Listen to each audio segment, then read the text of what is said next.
1930 में मुस्लिम लीग के इलाहाबाद अधिवेशन के अध्यक्ष शायर इकबाल द्वारा मुसलमानों के लिए अलग देश बनाने की बात कहने के साथ ही हैदराबाद का निजाम उस्मान अली हैदराबाद रियासत को भी उस काल्पनिक इस्लामिक देश में शामिल करवाने के सपने देखने लगा।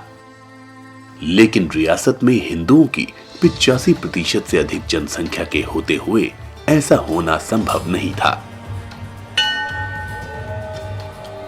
इसीलिए निजाम ने अपनी सत्ता का दुरुपयोग कर मुसलमानों की जनसंख्या बढ़ाने के लिए हिंदुओं का बड़े पैमाने पर धर्मांतरण करवाने का षड्यंत्र शुरू कर दिया। जल्द ही निजाम के इशारे पर खाकसार पार्टी, निजाम सेना, इत्तेहादुल संगठन, दीनदार सिद्दीक के मजहबी गुंडों ने हैदराबाद रियासत में कोहराम मचाना शुरू कर दिया। रियासत के सरकारी अफसर राज्य की हिंदू जनता पर इस्लाम को थोपने में कोई कसर नहीं छोड़ रहे थे।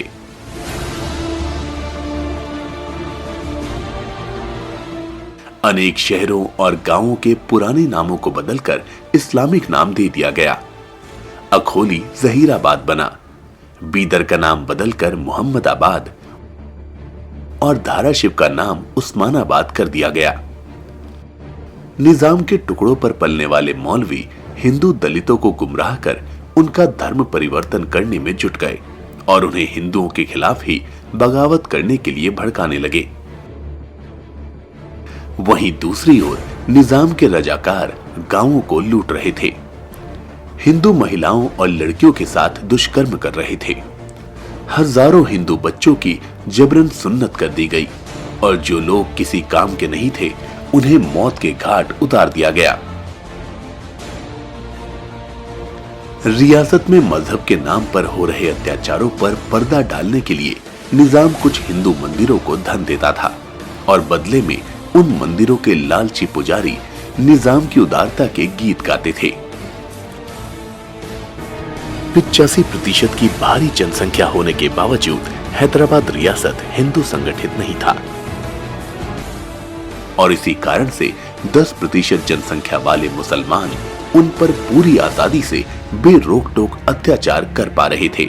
अगर कोई हिंदू विरोध करता भी था तो उसे फर्जी आरोप में जेल में डालकर अमानवीय यातनाएं दी जाती थी।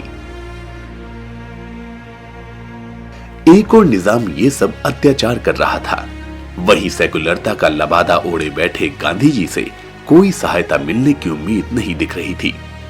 कुल मिलाकर हिंदुओं के सामने अब दो ही रास्ते बचे थे, या तो धर्म के लिए सर कटा दें या फिर सर झुकाकर धर्म छोड़ दें। ऐसे घनघोर निराशा और अत्याचार के माहौल में हैदराबाद रियासत में आर्य समाज का उदय हुआ।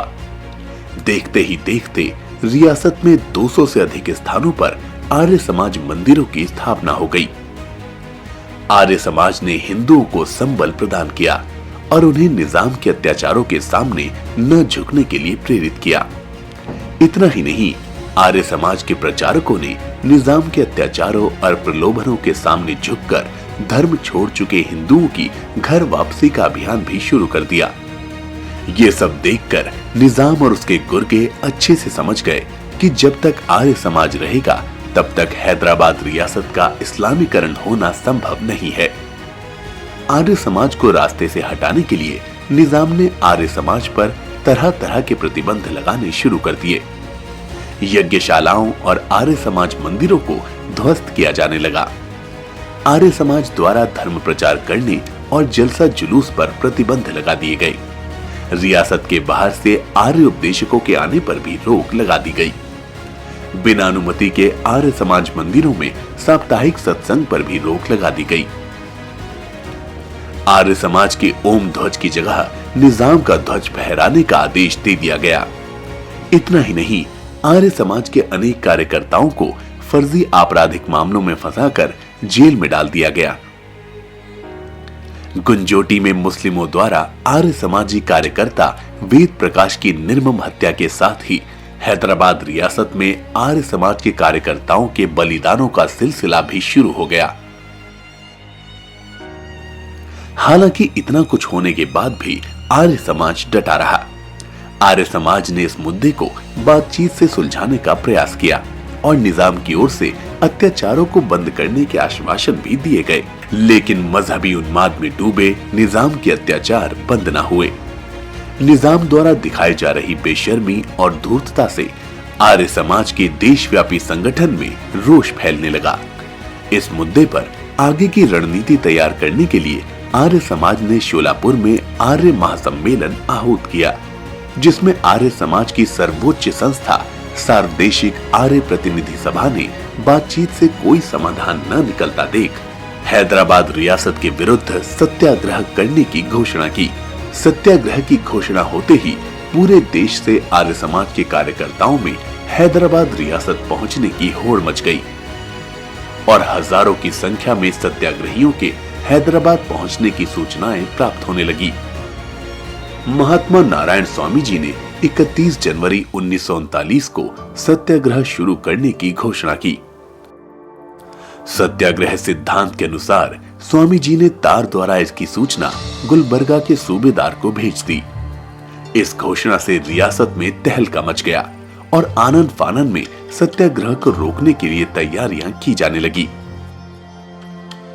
घोषित समय पर जब स्वामी जी सत्याग्रहियों के पहले जत्थे के साथ गुलबर्गा पहुंचे तो रियासत के अधिकारी सिपाहियों के साथ पहले से ही वहां खड़े थे।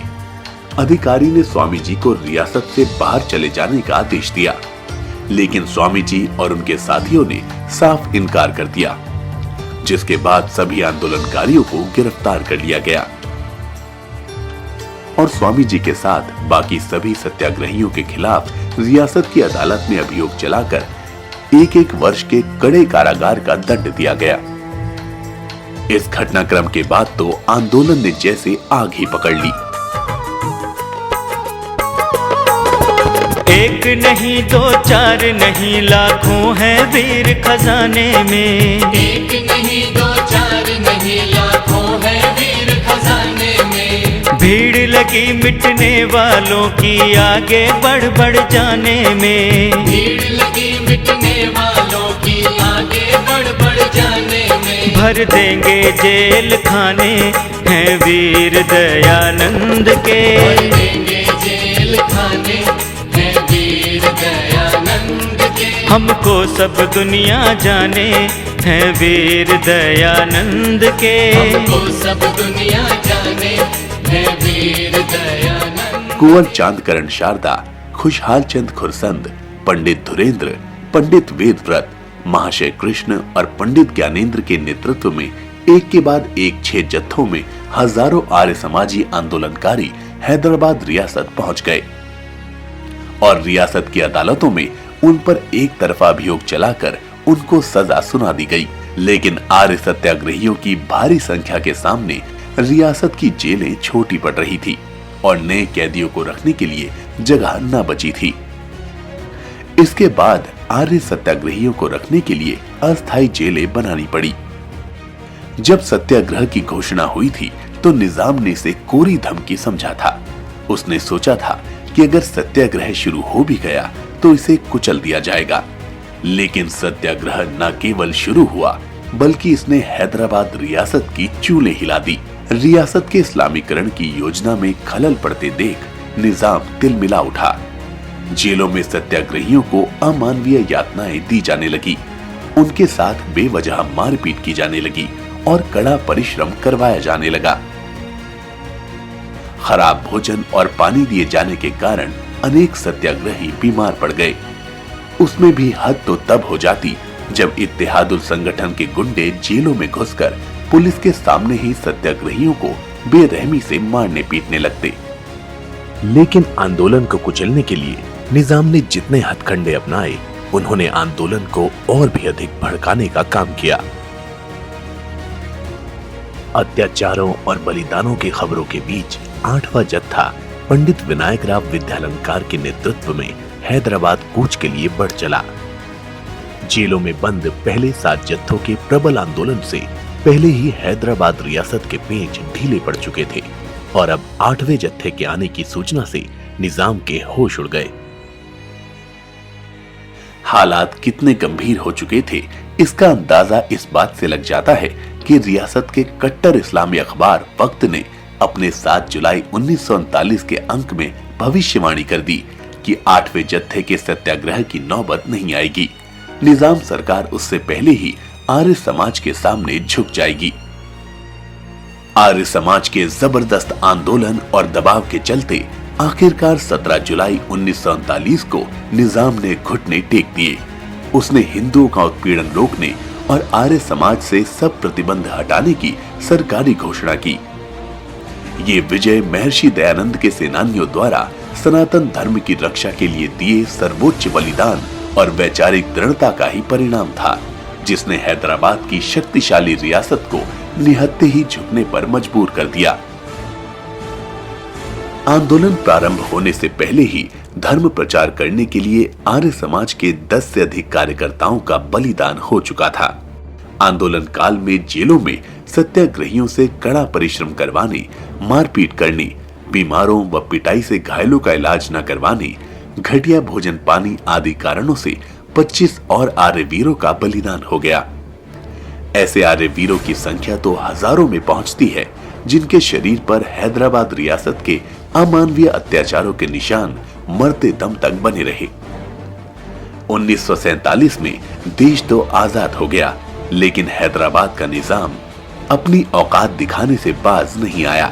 आंदोलन के 9 वर्ष बाद हैदराबाद रियासत का भारतीय गणराज्य में विलय करते हुए भारत के तत्कालीन गृह मंत्री सरदार वल्लभ भाई पटेल ने कहा कि आर्य समाज ने यदि पहले से भूमिका तैयार न की होती तो 3 दिन में हैदराबाद में पुलिस एक्शन सफल नहीं हो सकता था।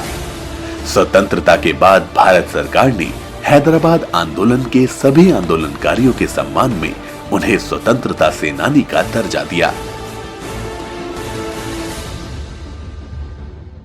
गूंज उठेगी ध्वनि ओम की चक्की की गुंजारों में, गूंज उठेगी ध्वनि ओम की चक्की की गुंजारों में। झूम झूम कर गाएंगे हम बेड़ी की झनकारों में, झूम झूम कर गाएंगे हम बेड़ी की झनकारों में। आजादी के तराने हैं वीर दयानंद के, आजादी के तराने हैं वीर दयानंद के। हमको सब दुनिया जाने हैं वीर दयानंद के। हमको सब दुनिया